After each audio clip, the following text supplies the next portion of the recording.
Oh, there it is. Sorry. Welcome to the Instigators Hockey Show. I'm Paulie D. He's Chris Kotsopoulos. Behind me, I got some jerseys. Behind Chris, he's got some crazy memorabilia. We're live. We're in the box. We're having fun. And here it is, second show on StreamYard. I'm going to start labeling these. But after a great Christmas, and oh my God, it's 2022 already. Can you imagine? Kotzi's getting really old. No shit. Oh my God, great stuff, great stuff. So, remember when you thought you were young, Will? How yeah. When I was young, it was nice to be young. I don't know. Anyway, I think the chat is up. Let me see here. I'm trying to get the chat up for everyone. Yep, comments are here. Look at this. Barry, what's up, buddy? Good. Barry! Barry's the man. Like I told you, one of these days we're going to have to venture up there into that area of the northern woods there of New York. Yeah, we got to get him on the show, too. We're going to get him on the show. Yes. Talk about what he's doing up there. And you know what I need from Barry, and I want him to hear this now. One of these days, he's got to find me some of my old Toledo Gold Digger programs. Ooh. And my New Haven Nighthawk stuff. Because at the time, I'll just say it flat out. I was with another woman back then, and she got upset and threw all my shit out. So, true story. Oh my God! You know, threw everything out. So I don't have very much for the Gold Diggers, and I don't have very much for the Nighthawk stuff.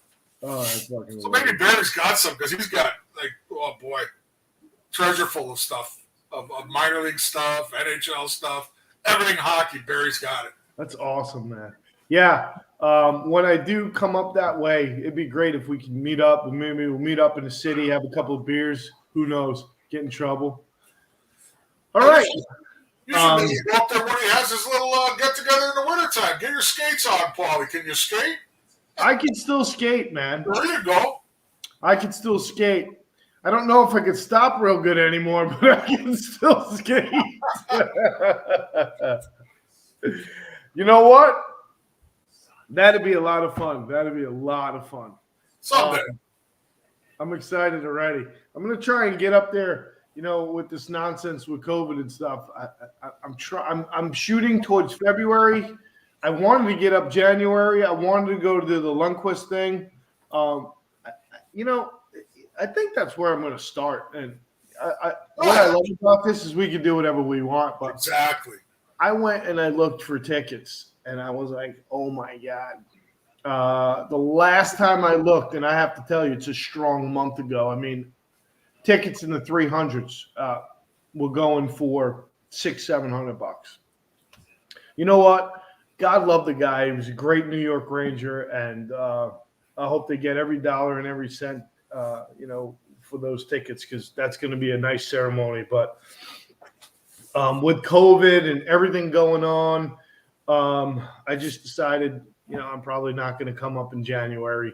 But when I do, I want to meet a lot of people. We'll make it public. We'll go out. We'll meet up in the city. I plan on spending a couple of days with my very good friend Chris Kotsopoulos and just kind of drinking a couple beers and maybe eating some fucking red meat and doing some crazy stuff.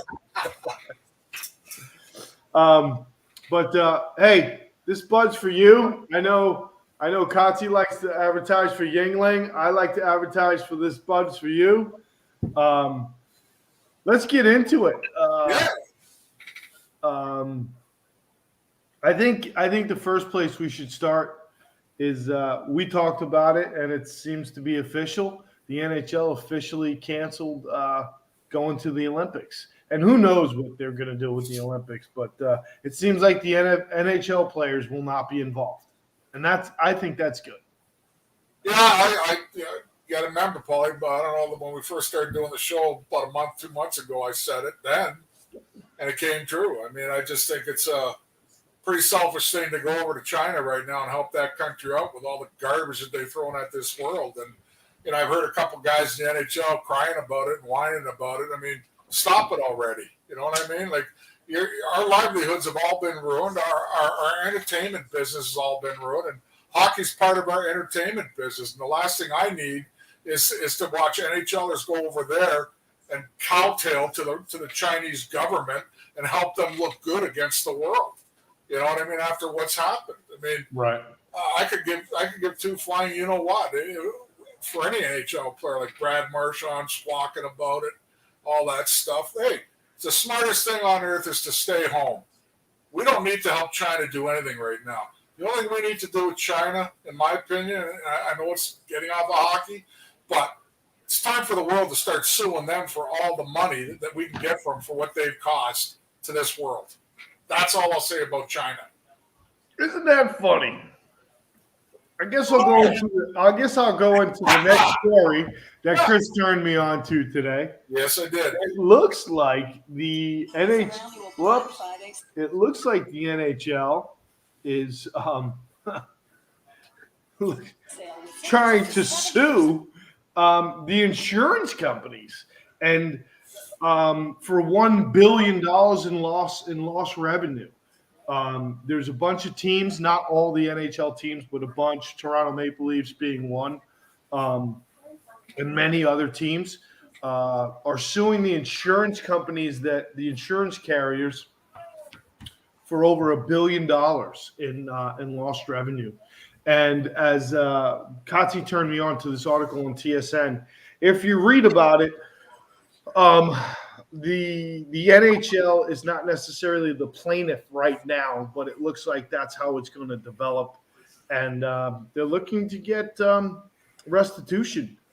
It'll be interesting to see on what all the claims are and how this develops. But, I just thought it was funny, and it was a great trigger for what you were just talking about. China unleashed this disease and this virus on the rest of the world. And, here we are 2 years later, and we're talking about Olympics and not going and, going, and how China should be held accountable throughout the world. And it looks like the NHL is taking the first step to try to get some big money and make a statement. Well, when I read the article, I noticed that there's some teams that are not involved with it, but I guess their excuse is they're trying to get an arena deal or something like that, so the insurance thing is out of their mind right now. But I wish they would. Okay, I said I wouldn't talk about China anymore, but I'm going to say one last thing. I think the NHL has a right to sue, but I think they should probably sue China at the same time. Right, well, I agree. I know in the past history of this world that other countries have been sued for such tragic events. So why not file a lawsuit against them? They got lots of money. File a lawsuit against them. But the NHL, hey, their business has been ruined by COVID. Think about all the stuff and all the games and all the the fans losing the option to go see their teams play. It's the same thing with every sport when it comes to North America right now. But, I'm more concerned about hockey. And up in Canada, my home country right now, they've gotten back to limited amounts of attendance in the buildings. So I don't blame them for suing somebody, but I think they should have added another thing in there. Just file a lawsuit against the country of China. Yeah, good idea. Why not? Good idea.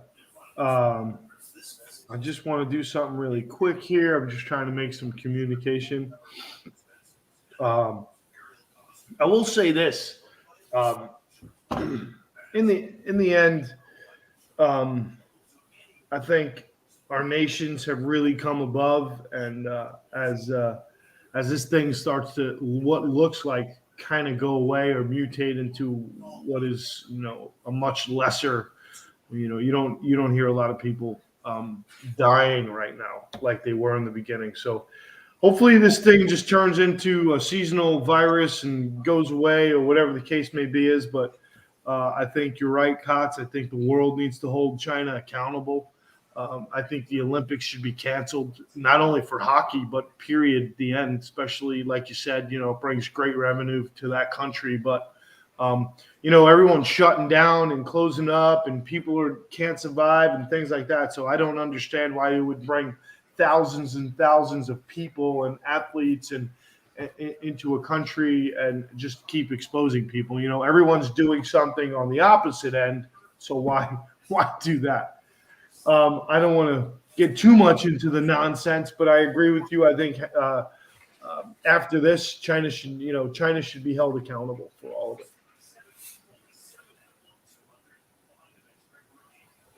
I ain't got nothing else to say about it. It pisses me off. No, it does. It pisses me off to even to discuss it anymore. So, cancel the Olympics. We talked about it, and that's what I wanted. We brought it up a couple months ago before anybody started talking about it. And we had said we really think that it should be, it should be a no-brainer. So good for the NHL. That's one decision that I have to say that I feel good about. I think that's important. The game has struggled the last 2 years, obviously, and to have to do an Olympic break when we're still breaking for COVID right now. And as you all see as hockey fans, there's games get postponed and Canada's starting to shut down again. And, we're getting to the point where, the game has to go, the games have to go on. So we have to figure it out together. So I'm glad with that decision, and I'll just leave it there. We'll move on. I got some crazy minor news where, I think it's interesting. And Kotz, I'm going to ask you to really elaborate, but more importantly, it looks like Tuukka Rask is trying to make a comeback. It looks like he'll be playing for Providence here in the next week or so, trying to get his, go into the AHL and try to get some game experience and the speed and timing back, or at least somewhat.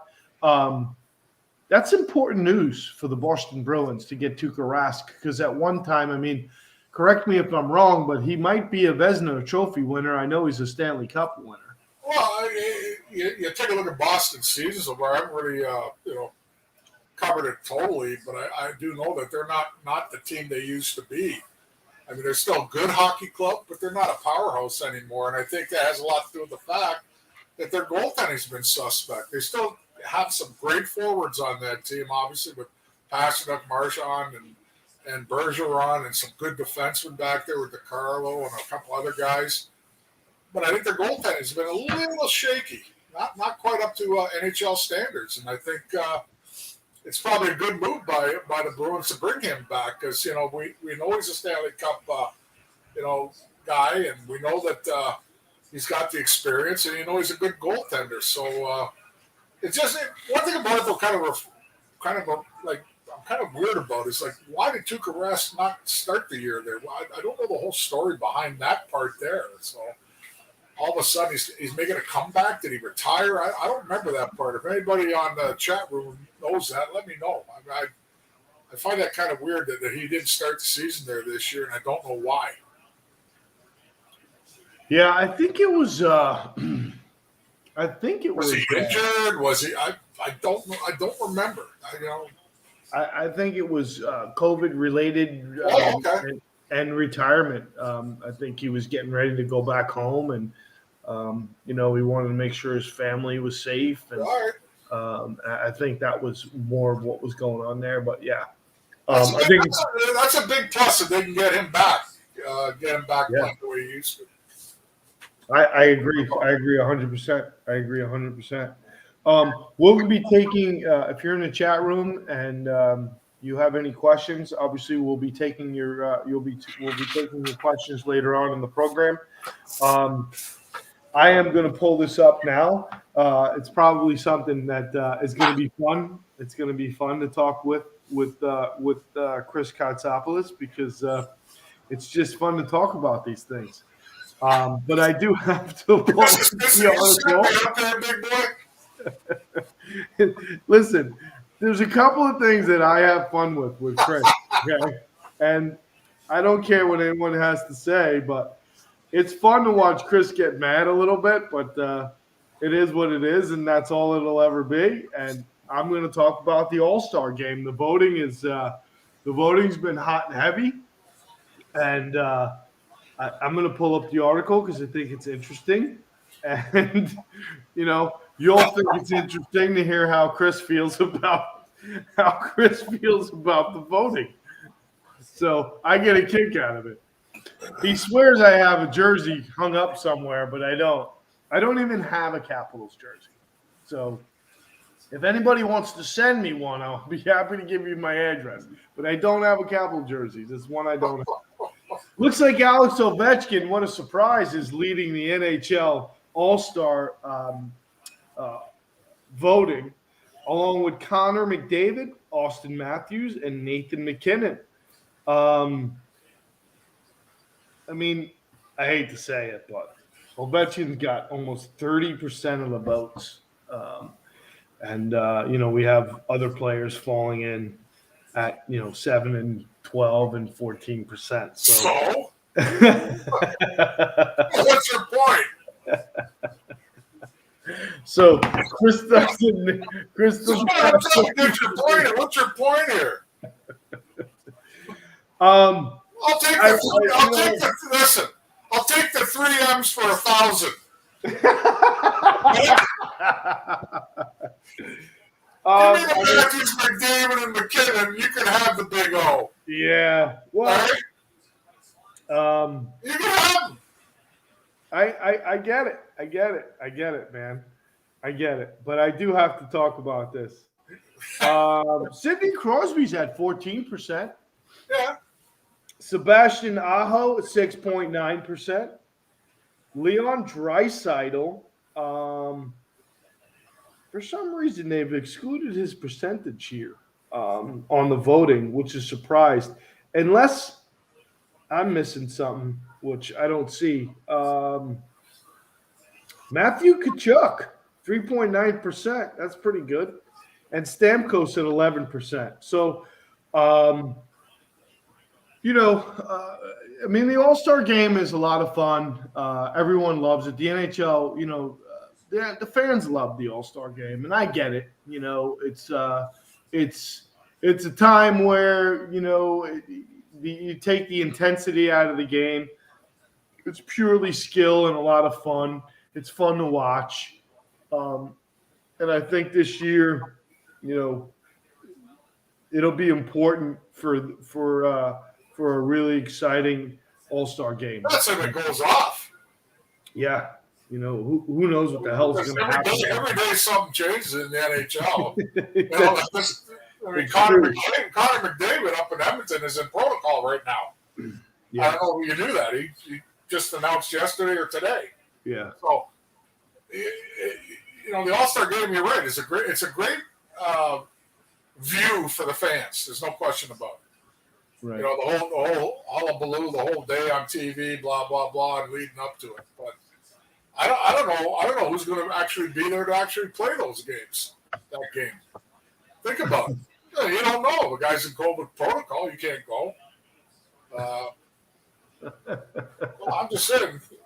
It is what it is. Every day, like somebody else is coming up with the COVID protocol. Why any different? Because it's the All-Star game. It just might not happen. And I got one for you. Do you even know where the game is? I don't. Hasn't been announced. Where's the game at? Hasn't been announced. Oh, it has been announced. I'm sorry. Las Vegas, T-Mobile Arena. There you go. Now we know. So the unveiling of the rosters will be on January 13th. Guess where it's going to be airing? On SportsCenter. Imagine that, ESPN. I'll set my TV to the timetable on that one. Oh my God! I'll get my news where I usually get it. It's called the internet. 3 tournaments. Let's see here. You know what? That's just the team. Wait a minute. The rosters for the 2022 All-Star Game at T-Mobile Arena in Las Vegas will be unveiled. Doesn't mean it's going to be played there. January 13th, 6 o'clock, airing on SportsCenter. But then it says the 2022 Honda NHL All-Star Weekend scheduled to be held February 4th through the 6th will consist of 3 tournaments and of the 4 divisions. But it doesn't say where, unless my assumption is going to be where, obviously where they do the unveiling of the rosters. Looks like it's in Vegas. If I was a betting man, T-Mobile Arena in Vegas. Yeah. Well, like I said, I don't think anything's set in stone because of what's going on with the COVID. But hopefully it'll get off, and the fans, it's all for the fans to start with. Okay, that's the bottom line. I'm sure the players enjoy themselves there for 3 or 4 days, schmoozing with each other and stuff like that. But the fans are the ones that count. They're the ones that pay the money, and they're the ones that should enjoy it.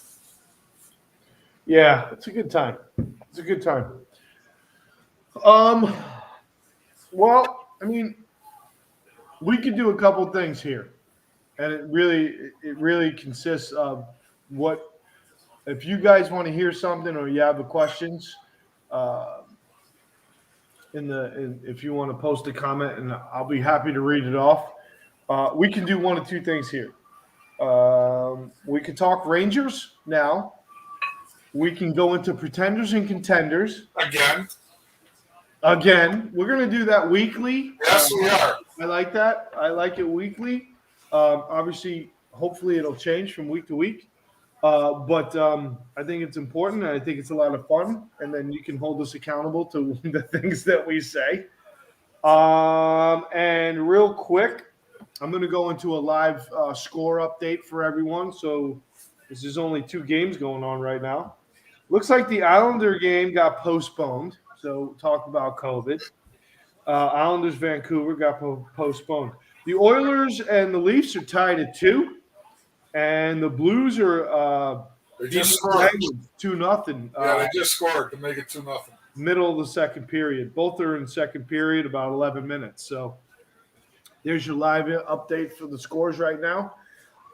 Pretenders and contenders. Let's do this, man. Unless you want to do something first, Cox. Well, let's go through it again because we had our say a couple weeks ago about it, and I didn't have very many contenders if I remember correctly. I had like 2 or 3, and that's about it. But things change in a couple weeks. Some teams start to show up a little bit, and some teams sort of drop off. So, hey, I like what Barry said here. We're going to do this. I love this. Chris, you need to do a weekly segment of a comic book for the week. What do you got?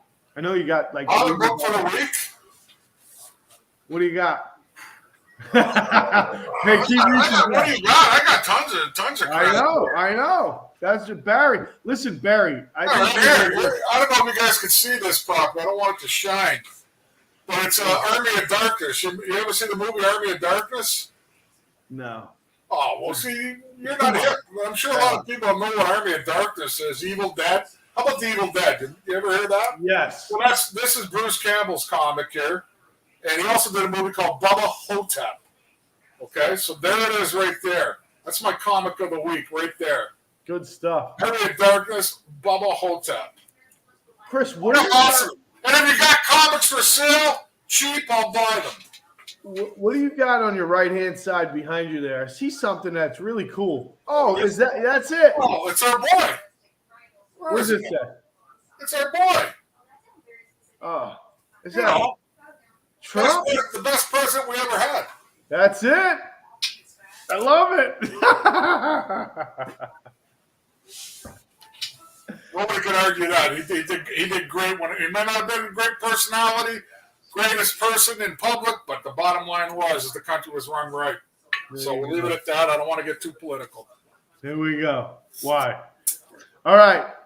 Pretenders and contenders. Let's go. This is probably one of my favorite parts of the show right now. All right, we're gonna start in. We're gonna go backwards here. We're gonna go with the Western Conference. Nashville, 34 games played, 21 wins, 11 losses, 2 in overtime. They got 44 points. Pretender or contender? I'm gonna keep it simple. I still think they're a pretender. Wow. I'm gonna say opposite. I think they're a contender. St. Louis, 33 games played, 19-9-5. I probably should have put them up tonight behind me with 43 points. Pretenders or contenders? Pretender. Ooh, Godsey. Wow. I'm still on the fence, but I'm going to go opposite. I'm going to say contender. Here's a good one. And what's the kid's name again? I keep forgetting. Makar. Last night, that goal.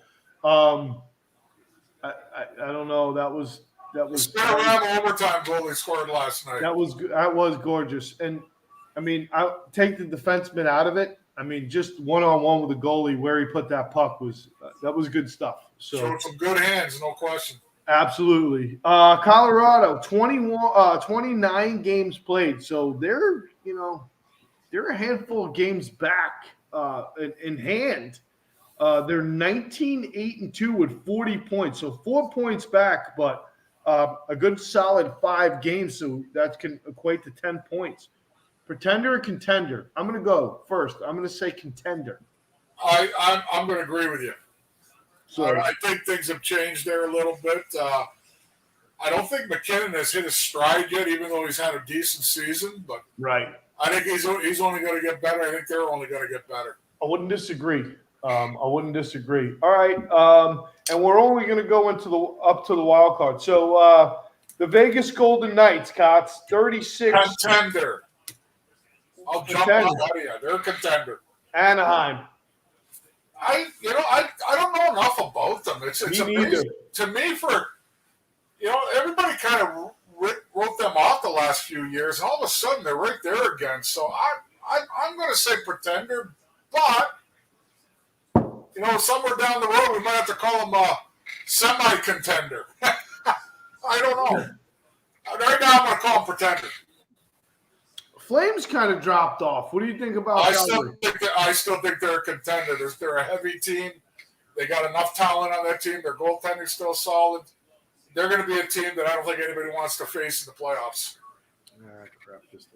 They're a heavy team. They're going to play you tough. They're going to play you physical. Yeah, I think that element and going into the playoffs. Obviously, we know playoff hockey is so much different than what's going on during the season. Guys grab the stick a little bit harder. They play a little bit. They try to play smarter, more intelligent hockey, and you focus more. And the rules do change in the playoffs too. Yeah. The rules change, and the physical element's going to change. They're a big, heavy team, and that's guys are going to finish their checks. The guys are going to do the little things. The hockey 101. You really see with good playoff teams. So I wouldn't disagree with you there. I think they're going to show up. Dumping into the wild card here, you got Minnesota and Edmonton. It's crazy how Edmonton has creeped in there pretty quick. Out of these teams, You go first. Well, I think I can't figure out Minnesota, but I just don't know that they're strong enough. So I'm going to say they're both pretenders, even though Edmonton has a crazy amount of offensive force. Yeah, I'm going to agree with you on both. I think they're both pretenders right now. Edmonton really, really puzzles me right now. You have arguably the best player in the world in Connor McDavid, and probably is the best player in the world. Sorry, Alex. He is the best player. And you got Draisaitl, you got Darnell Nurse, you got a bunch of really good high-end players on that team, and yet I think they're soft. I think they're a soft hockey club, and I don't think that bodes well for playoff hockey. I mean, the Rangers handled them the other night. Got good goaltending, obviously, to beat them, but the stat that really stuck out the most, and I know I'm going on a little bit more than I should on these analysis of these teams, but Edmonton only had like 8 or 9 hits the whole game. You're not going to win in the playoffs with only 8 or 9 hits. Yeah.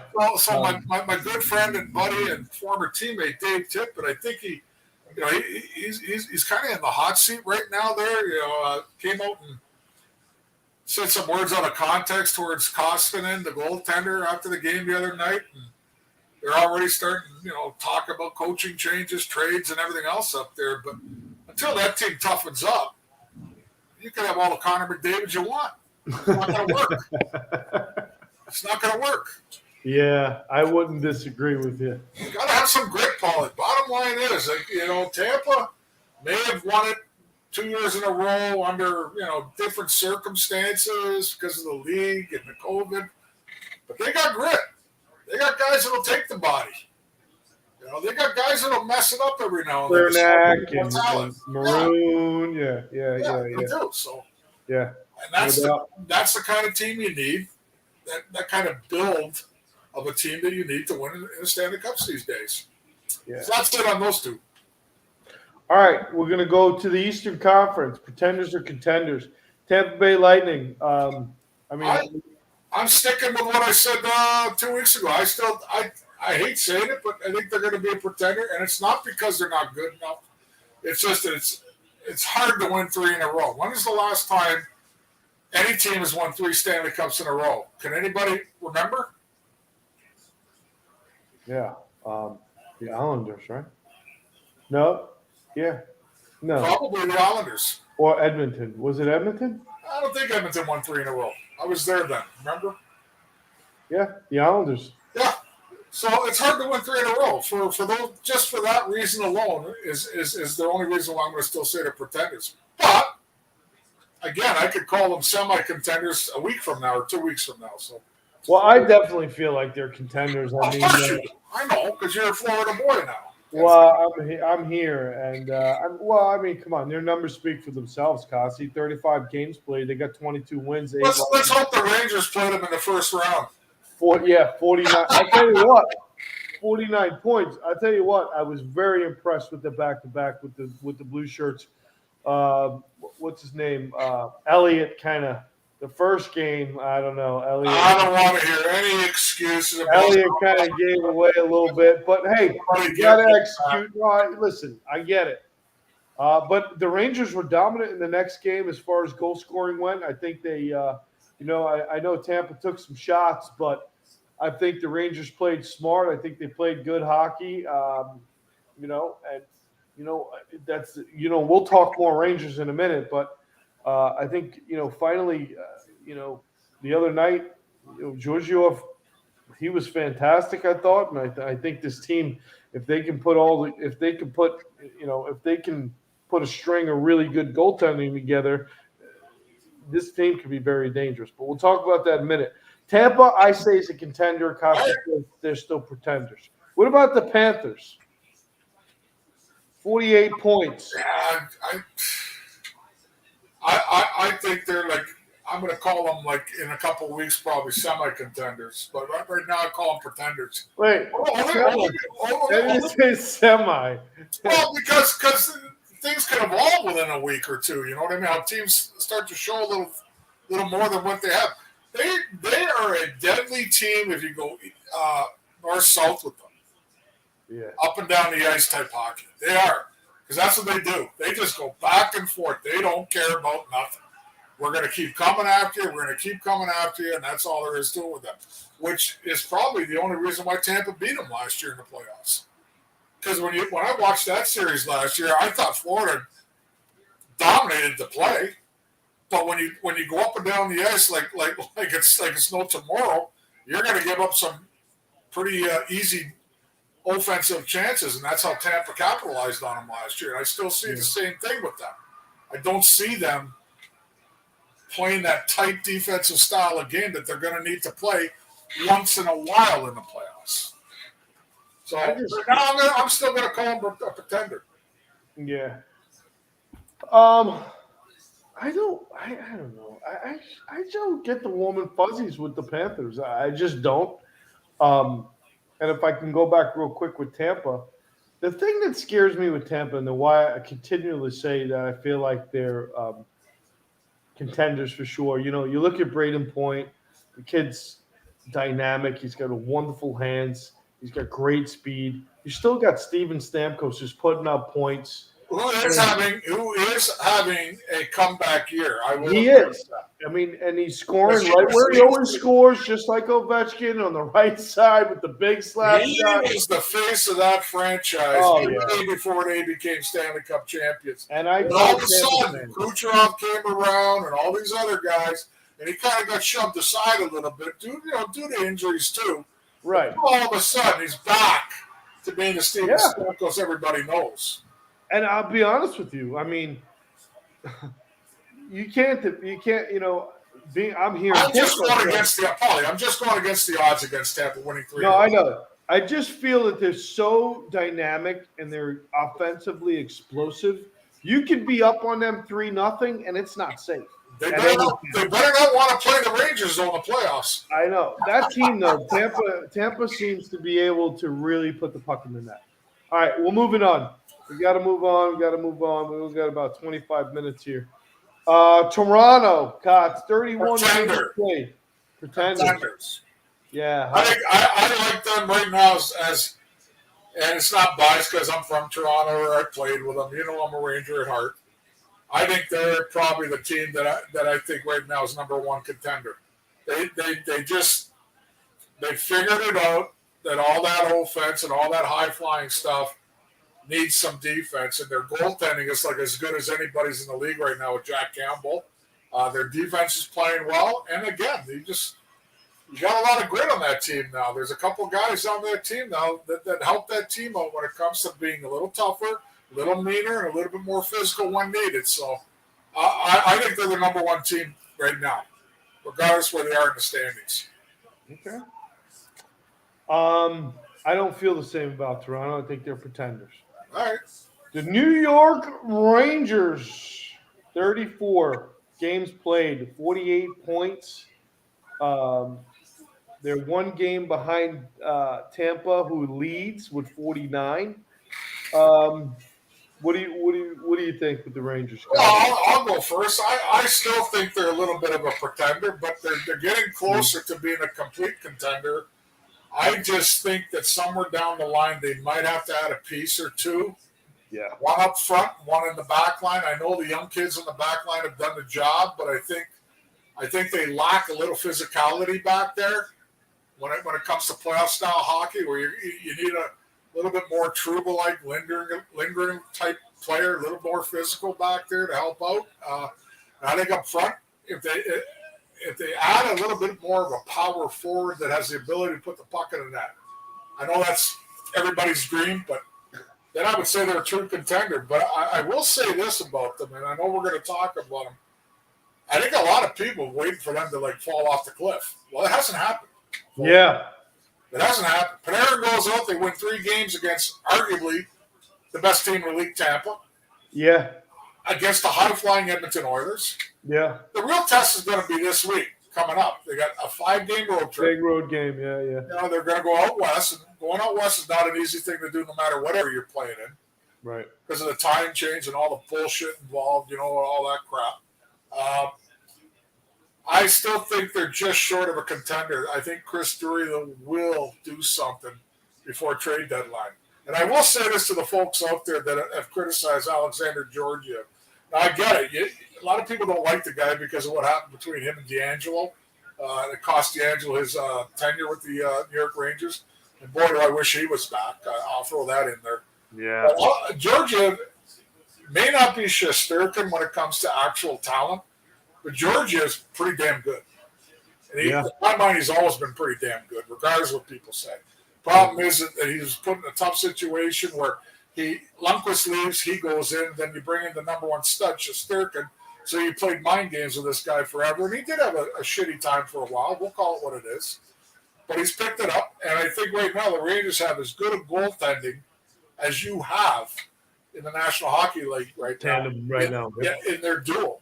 I mean, Shesterkin, what can you say about it? Yeah. And then now you got Georgia playing at the top of his game. So that's good. That's going to bode well for the Rangers, but I still think they're just a little bit short of contenders.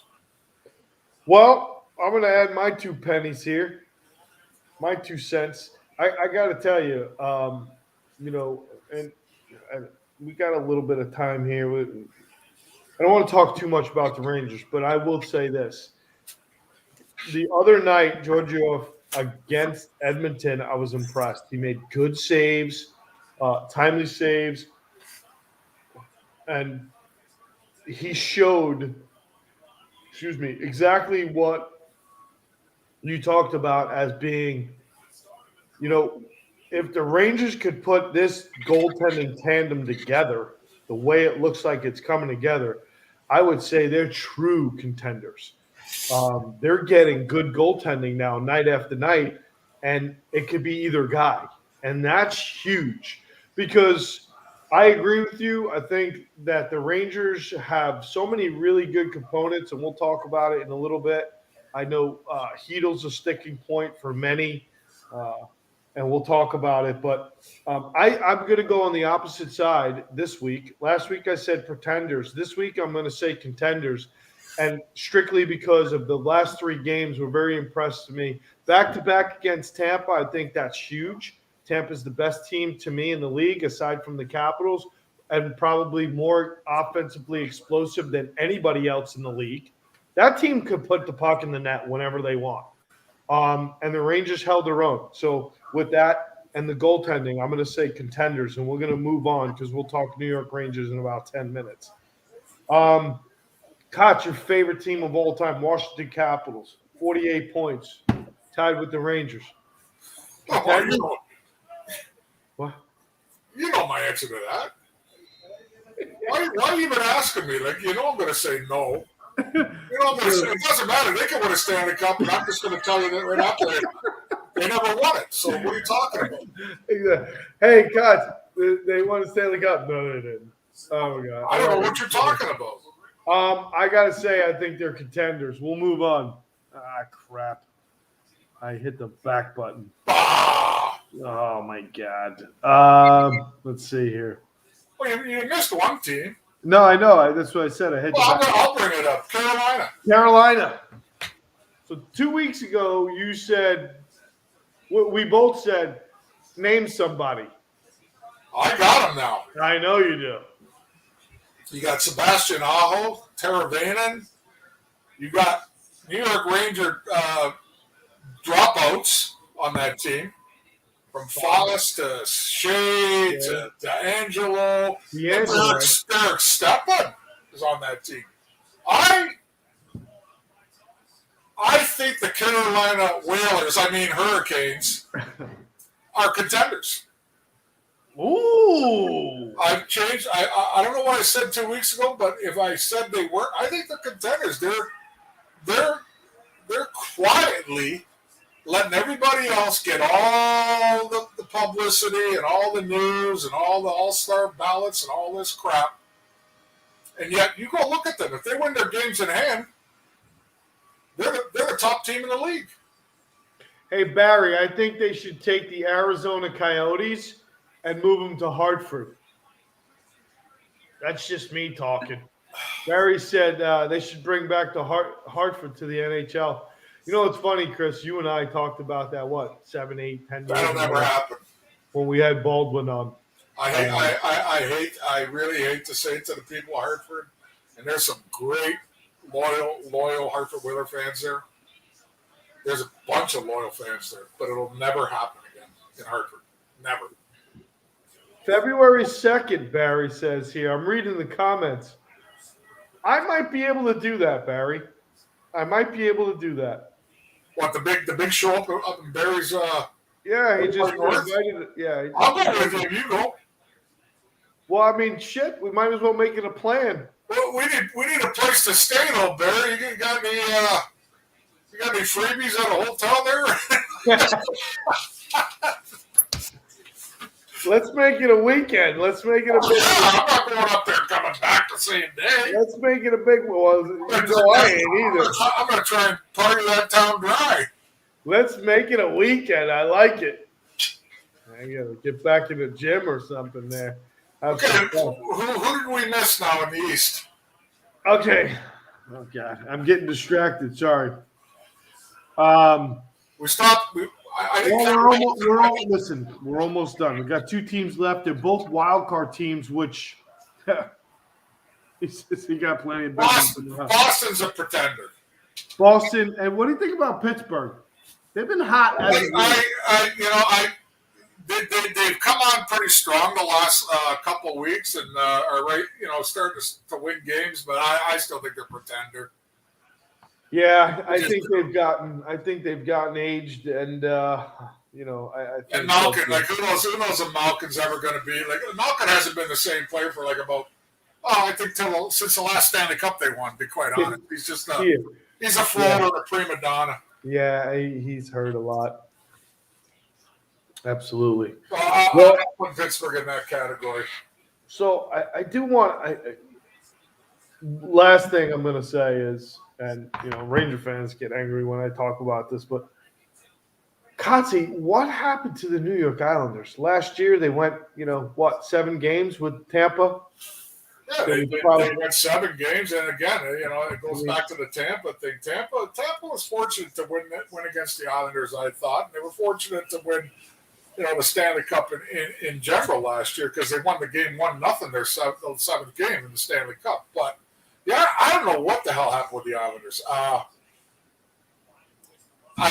I do know this.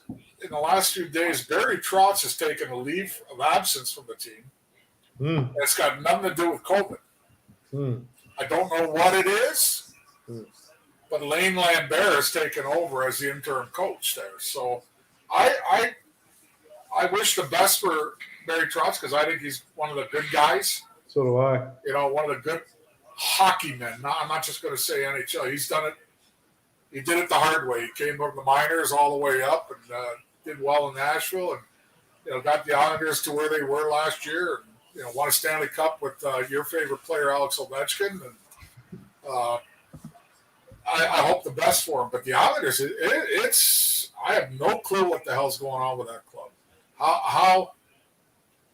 They played. I guess they've won a few games the last couple of weeks, and they've won a couple games in a row. But geez, what a total fall off they've had. I mean, they got a big hill to climb here to get back in the playoff race. I know they're. You said earlier before we got on the air that they're 10 points out of a wild card spot. Yeah. Wow.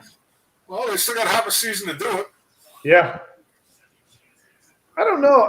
They're a mystery all the way around. I have no clue what the hell's wrong with that team. I think out of what's left outside of the wild card, that's one team that might make a comeback here, and I think you'd be surprised at the end of the season, but we'll see. And you can quote me as saying that. I just feel like they have what it takes to at least make their presence known. So we'll see. All right, we're done with pretenders and contenders. I'll mark that off my list here.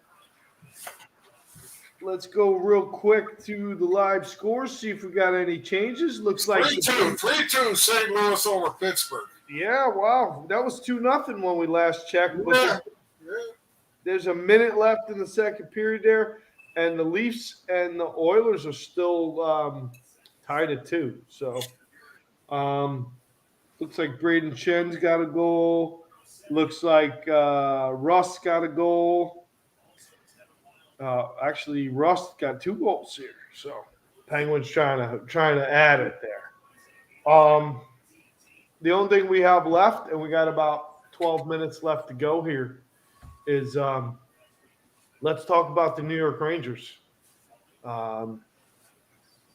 If you don't mind, maybe I'll start. This has been a very, very good season so far for the New York Rangers. Very surprising, but I don't think people are going to be surprised anymore. I mean, you can't be surprised anymore. I think a lot of people thought they would have fallen off by now, like I said earlier, but, it just goes to show you, there was a time where Zibanejad was struggling and all that. Now all of a sudden he's starting to pick it up. And I've always said it about him the last 3 years. When he's on, he's one of the top 5-6 centermen in the league, I think. I mean, that's just my opinion. And then you got, Panarin goes down. The team, by rights, as soon as Panarin goes down, you'd think there'd be a big letdown against Tampa, but no letdown at all. Players showed up. They played hard. Goodrow. Let's talk about Barclay Goodrow, the trade for him now. How well that's working out as a solid team guy. Yeah. Well, he's adding goals and stuff like that, which that team needs. I understand, the importance of having secondary, third type line scoring and stuff like that. And I've been stressing that. But Barclay Goodrow, that trade's starting to look really, really good. And something they were talking about, maybe he should be the captain of the team, even though he's only been here a short time. But a lot of good things happening there, Paulie. And I want to see. I love the goaltending. I'm okay with the defense as it is right now because they can mix and match any night. Put this guy in, put that guy in. Your core guys like Fox and Trouba, Lindgren and stuff like that. They're going to be there, and you can mix the other 3-4 guys anytime you want. I still think they need a power forward though. Somebody else besides Kreider, type guy. Just because of the way the playoffs are, Paulie, they're still, Ryan Reeves gets more hits probably per minute than anybody in the league. Think about it. He only plays about 5-6 minutes a night, and he ends up with 5 to 8 hits a night. Right. You're going to need another guy like that to wear other teams down. But right now, boy, there's nothing you can say bad about the New York Rangers. And I think with that comment, I would say, could you imagine if Sammy Blais was healthy? Oh, God. I love that guy. I hope that he is able to come back for the playoffs. And I think that's the guy that you're talking about. He so impressed me, and I just think that if he can come back later at the end of the season here and maybe into the playoffs, I don't know if that's a possibility. But that's the guy you're talking about. That's the guy who I'd have north-south all the time, standing in front, winning small puck battles. That guy, every time he made a hit, somebody was on their ass. Yeah. And it does make a difference having a guy like that in the lineup, Paul. Yep. It takes the stress off of other players that might have to be pushed into that type of position that they shouldn't be. Okay, I agree with you. Somebody mentioned that the other night. That imagine how good this team might have been with healthy Sammy Blais right now. But unfortunately, that's hockey. Teams get injured, players get injured, and teams got to figure it out themselves after. Panarin's out. The Rangers reacted properly. They got together as a team. They won 3 games in a row. I think this road trip coming up is going to be a big decider on where they go as a team, roster-wise, after this. If they come back with a record of 3-2, I think you might see Drury do something towards trade deadline. If they go 1-4, 2-3. I think he's going to do something at deadline. I think this road trip's going to be the telltale sign as which way this team goes roster-wise in the future. Mm-hmm. I really do. I really believe that. They've passed everything so far. So far, they got a grade A on everything so far, as far as I'm concerned. Yeah, I wouldn't disagree. I tell you, I thought early on I spoke about Keiondre Miller, and I like. He still needs to learn how to hit. He does. He's got everything you could possibly want. Yeah. As an NHL defenseman, he's got size. He's got reach. He's got good hands. Yeah. He's got great skating ability. Yeah. There's one thing missing. He doesn't throw the body quite as much as we'd like to see him do it. Not at all. No, I agree. But I tell you, I do like his game. He plugged a lot of minutes against Tampa in Game 2, and I thought he played well. He didn't get embarrassed. I thought he played well. Like you said, I'd like to see him hit more. But, talk about a captain, and I have my selection. And a lot of people might not agree with this, but I think after this season and what he has been doing and his leadership and his physicality, I really feel like Trouba should be the captain of this hockey team. That's not a bad choice either. I really do. He's got 500 and change in games. Everyone has debated the fact, should it be Chris Kreider? I don't know how to say this right, Kotz, to be honest. I love Kreider. I think he's having, what a great season the guy's having. He's finally kind of put it all together, as we said. We feel like he has anyway. I just don't want to see him to have any added pressure. I just want him to play his game. I think Trouba shows me that he has what it takes to be the captain and still play the game that he leads by example. He goes out, he plays hard every shift. I'm sure he's got to lead the team in hits. No, I think it's Ryan Reeves. They're probably 1 and 2 or 2 and 1. I'm very impressed, and it's been a few seasons now, and I think he's the guy. I mean, don't get me wrong. There's other candidates. I mean, I don't know if I don't see Meek as a Zibanejad to be a captain. I think he's too meek in the personality. His gameplay is fantastic. I love the way he elevates his game. Like you said, you made a great point. Panarin's out of the lineup, and it always seems like Mika comes through. And I mean, if it's his wish to be a captain, I wouldn't be upset with it. But I just feel like Jason Trouba's the guy for me. And there's other guys that we can discuss, and I would say, I agree or disagree because of the longevity and the performance. But for me, it's Jason Trouba. Trouba. Yeah, I wouldn't be against that. I think he's proved that he's obviously one of the team leaders this year. I think people got to remember I played there 1 year, but New York is still the hub of North America, and it's not easy to play sports in New York City, to be a sports personality in New York City. And I think when Trouba first came to the team, I think everybody expected all that you see now right away. I think it's taken him a little bit of time to get really comfortable with not just being a New York Ranger, but comfortable living in the city. Okay? And now the real Trouba is starting to show up. The money that he got paid, people were saying that, he wasn't worth the money, but he's worth the money now the way he's playing. There's no question. Hell yeah. I just, the captaincy is such a hard thing to, you get, like Mark Messier was a great captain, probably one of the greatest captains in sports history, let alone hockey. But he was also a dominant personality. Right. Whether people want to know that or not, the facts are there. Yeah. Dominant personality. Yeah. And I don't know if the Rangers have that guy that's has a dominant personality. I think they got a bunch of guys that like each other, play for each other, have fun. That's part of being a good team too. Make sure you have fun with each other. There's no animosities against each other in that dressing room. Right.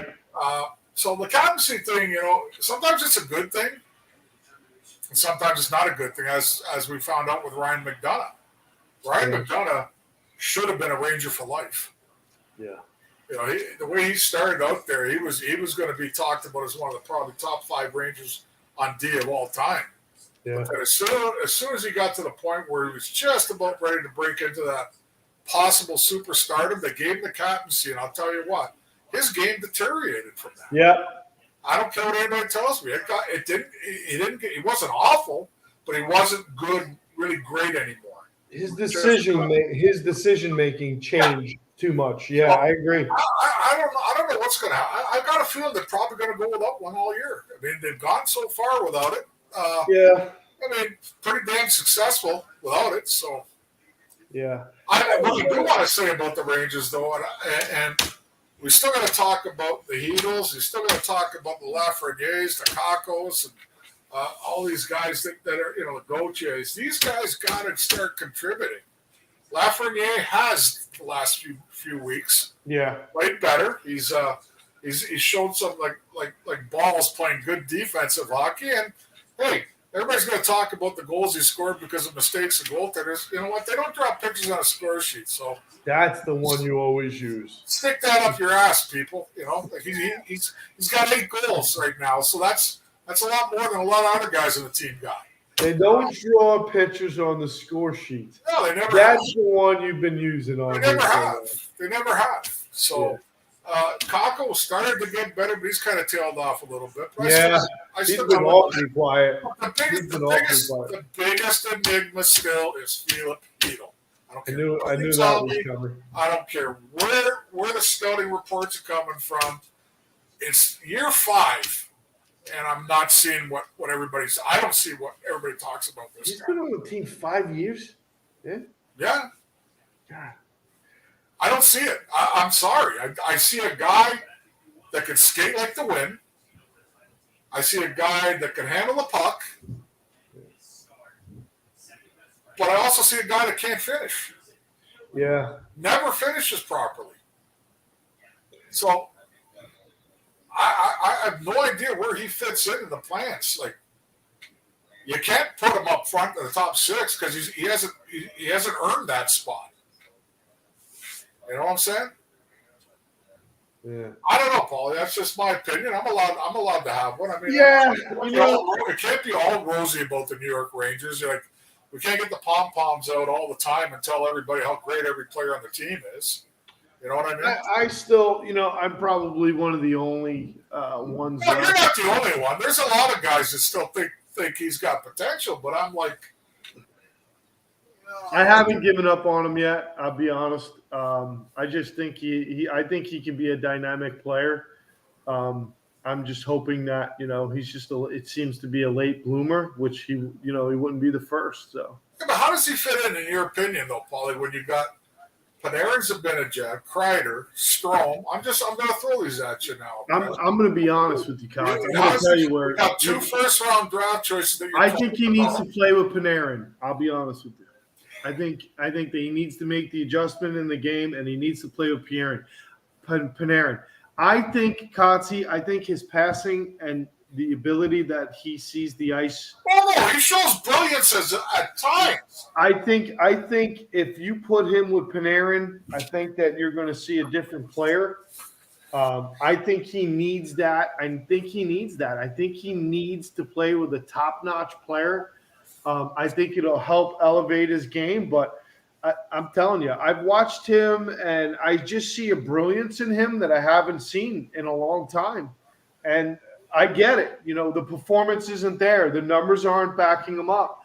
But I see there's something in this guy that I just say, oh, my God. I've seen him make passes and see a pass way beyond and execute and be like, that is all-star giftedness that you don't get in everyday play. Hold it now. I'm sorry. I think you need another drink is what you need. I think he's very gifted. What? You just said all-star type stuff? I think he has the brilliance to be there. I do. I'm sorry. Please. I think he can be an all-star, Cops. I really do. That's another one I'm going to mark down on this date. I think he has a brilliance about him. I'm sorry. I know I look bad because he hasn't showed it on a consistent basis. It's been 5 years, and we're still wondering. I know, but what is he? We're still 5 years. wondering. What is he? 20 years old? He's not 20 years old now. Come on. What is he? 21? Let's look him up. He came in as an 18-year-old. Jeez, he's 22 or 23 now. He's not 21. I mean, I don't know. That's my personal opinion on him. Listen, you got a right to it. I hope well for the guy. Yeah, I hope you're right. I just don't see it. I get it. I get it. I think everybody's like still waiting and waiting and waiting. I think you're going to end up waiting for a long time. I don't see it happening. And you're talking about putting them up with Panarin and stuff like that. You got to earn that right. You don't just throw them in there. Look at you got guys. You got a guy like Kako who's number 2 pick overall. Okay, you got a number 1 pick overall in Lafreniere, and obviously they're not living up to their standards either. But what are you going to do? Are you going to jump the boat on these guys too? You got to earn the right to get up to the top 2 lines. Okay. I don't disagree with that. And he hasn't shown me anything in 5 years that he earned that right. That's all. That's my opinion. Go look at his numbers. You tell me. Look at his overall numbers, all his stats and everything, and you tell me. I have no idea. What are his stats over the years? What are they? I'm trying to pull them up now. Pull them up. I don't know. I'm just high on him still. I haven't given up on him. I hope you're right. Barry says, Chris, what was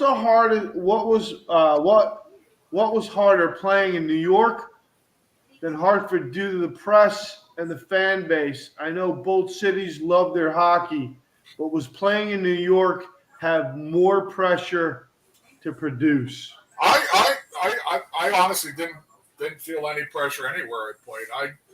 I had enough confidence in myself. I know it sounds like routine talk, but once I got on the ice, I was comfortable. I didn't care whether the building was packed with 18,000 change like New York or we had half the crowd in Hartford. It didn't matter to me. I knew I had a job to do, and I was going to do it at the best I could. And some nights it was good, some nights it was horseshit. You know what I mean? So, I mean, I didn't have a problem with the pressure part of it. Some players do. Some players did, when I played. But that part didn't bother me. You got to remember, I came from the old school. I started out in like one of the toughest, meanest, scariest leagues in the history of hockey, the IHL, as a 19-year-old. So you want to talk about pressure? You can talk about pressure back then when you're going to get out of the building alive. You know what I mean? So by the time I started moving up the ladder, where the quality of play was getting better and the physicality part was less dangerous, I had an air of confidence around me. So it didn't bother me playing in New York. Didn't bother me playing there. Toronto, I mean, if any place is going to be hard to play, it's Toronto. Because there, that's hockey. Hockey is king.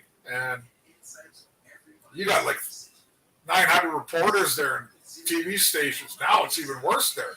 That's a place where pressure is. But I never had any pressure there either. So that's my answer to you, Barry. So here's what I'm going to give you on Philip Hedl. Yeah, go ahead. I mean, I could be wrong with the stats. Well, you're not wrong, but you're not right either. Okay, they're not very good. It's 3.5 years. It's not 5. Yeah, okay, but he played 9 games in 2018. Well, but he was supposed to be there the whole year. Remember the Ballyhoo, okay? He played 9 games in 2018, so you can't really count that. Why not? So 19, 20, and 21. Why not? Why are you not? He played 9 games and he had specifically. Wait a minute. He played 9 games and had 3 points. Paulie. Yeah. I specifically remember being at Madison Square Garden. Yeah. Pre-skate opening season his first year of the first game, and I'm not going to mention names, but some of the higher up Ranger players that are in management, we were all sitting in the stands watching their pregame skate in the morning, and they were ballyhooing him that he's going to be a stud, he's going to be a this, he's going to be a that, he's going to be this. I watched him, and his skating ability was fantastic and all this stuff. So they had him penciled in to play the whole year. It didn't work his first year. And don't tell me 18-year-olds can't play in the National Hockey League. Ask Wayne Gretzky, ask Stevie Yzerman, ask Sidney Crosby. Okay? So that's his fault his first year that he didn't stick with the team. Go to the next year. What's the next year? So he played 75 games in 18 and 19. He had 23 points. That's the guy you're waiting for? And he was a minus 22. That part I'm not worried about, okay? Had 23 points in 60 games in 19 and 20. But, I mean, what was that? That season was 60 games, right? That was but so how many games total has he played in the National Hockey League? 216 total games. And how many points has he got? He has 78 points. That's a third liner, Paulie. Those are third line numbers. So he's got 7 points this year in 30 games. So yeah, that's not very good. He gets injured a lot too. That's bad. Yeah. I hope you're right. I got nothing against him as a person. I know. As a person, but I also think he could be good trade bait. Well, I mean, you and everyone else right now. It's what I've been hearing. So He can be good trade bait. I don't know. I'd hate to see him go, but you got so many other guys waiting behind him. You got Kako, you got Left. By the way, he's 22. You're right. He's 22 years old. I told you he's not a kid anymore. He's not a kid. Well, to you he's a kid, but in hockey terms, you got to remember this, okay? All you people that are in the chat room, whatever, we're the only sport that starts people at 18.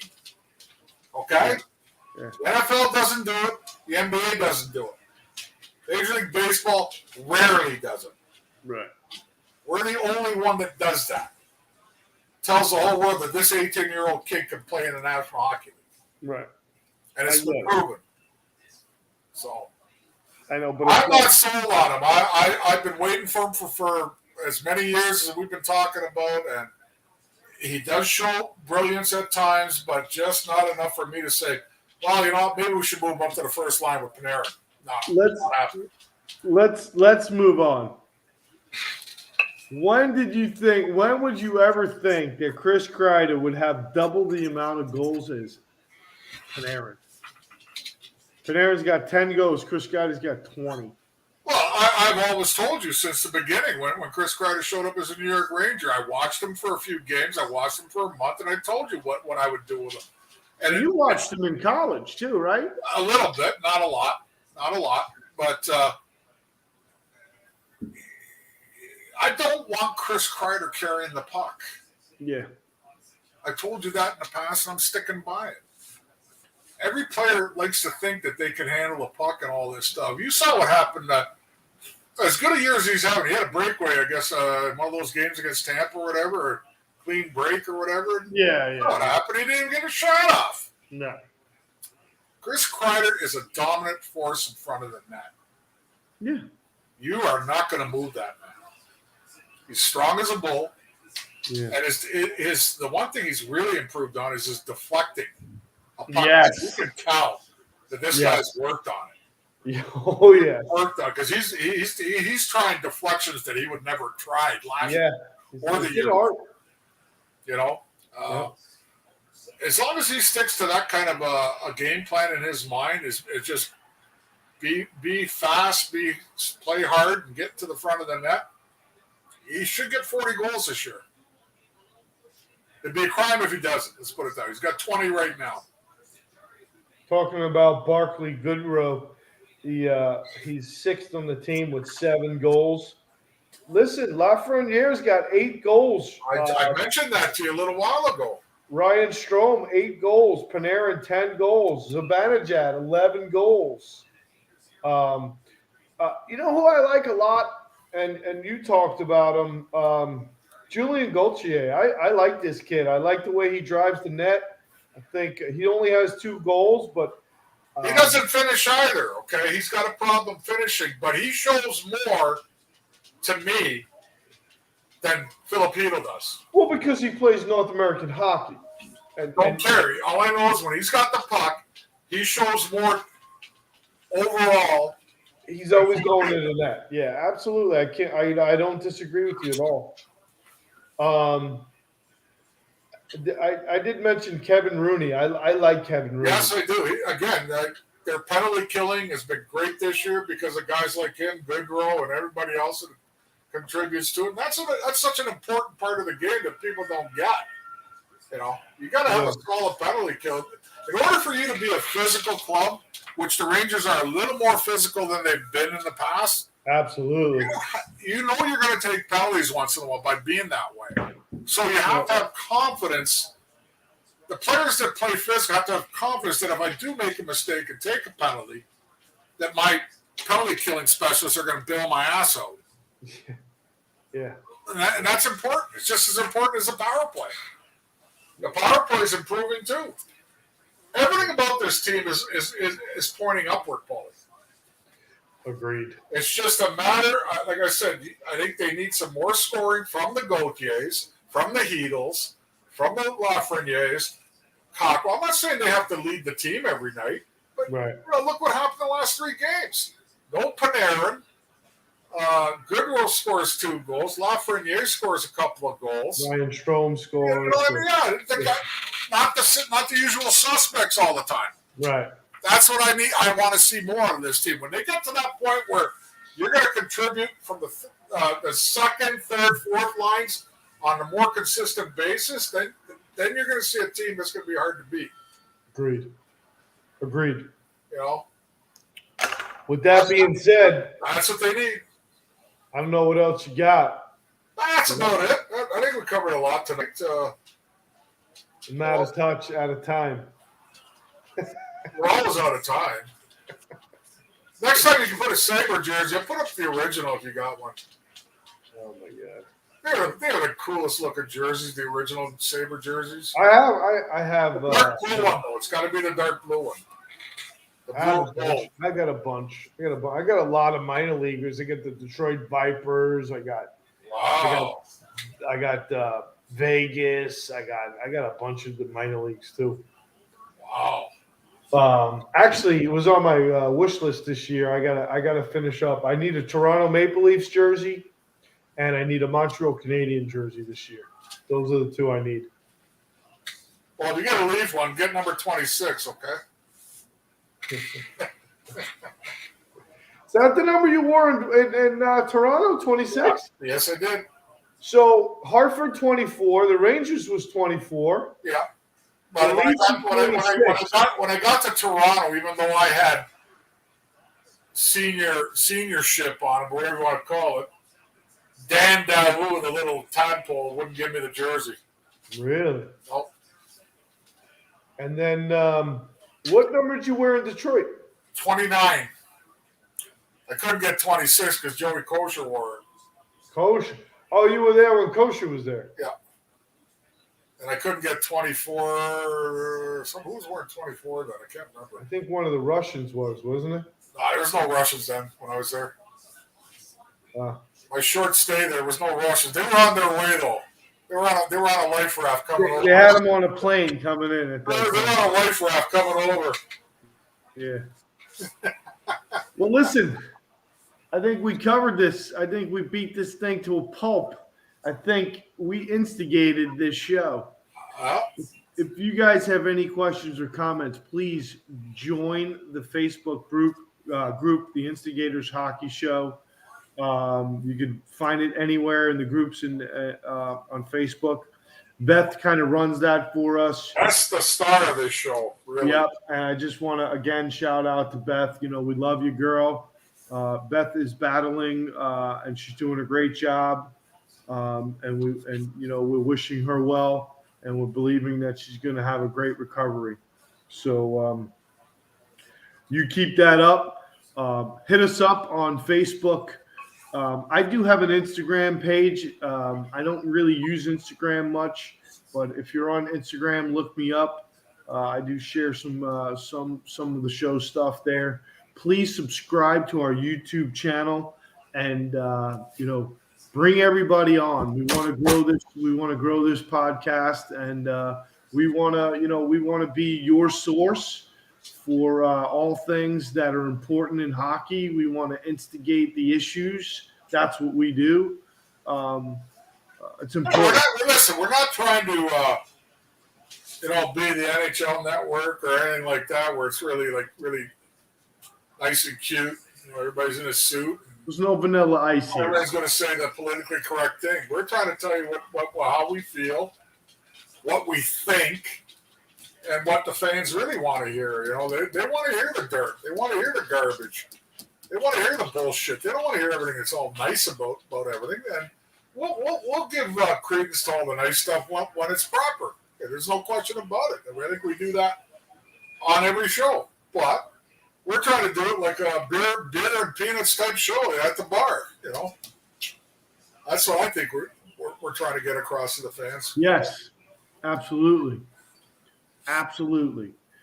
With that being said, like I said, subscribe to the YouTube channel, please. It's really important. We're trying to get as many subscribers as possible. And then when the show's over, share the link. And Yingling, if you're watching, sponsor the show, damn it. I might have to switch gears on you.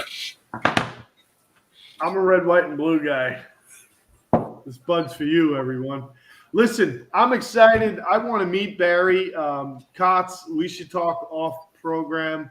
I want to get in touch with Barry. I'm interested going February 2nd. I know I'm probably going to freeze my balls off, but it's all good. It's all well and good.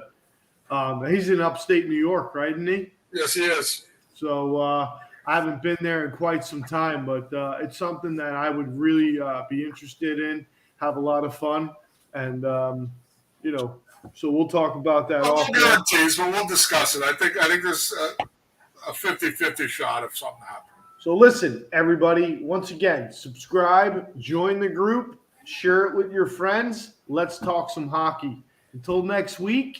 Looks like Tuesday or Wednesdays are going to be 8:30 is always the time, but Tuesdays and Wednesdays are usually best for myself and Chris to kind of launch the show. And we kind of make sure it's not on a Ranger game night. It's pretty important because we know a lot of you guys are Ranger fans. We do cover every team all the time, every NHL, and then obviously we add the Rangers afterwards. So. We love you guys. We thank you, and we'll see you in a week.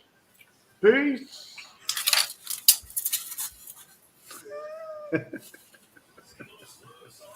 Good night, everyone.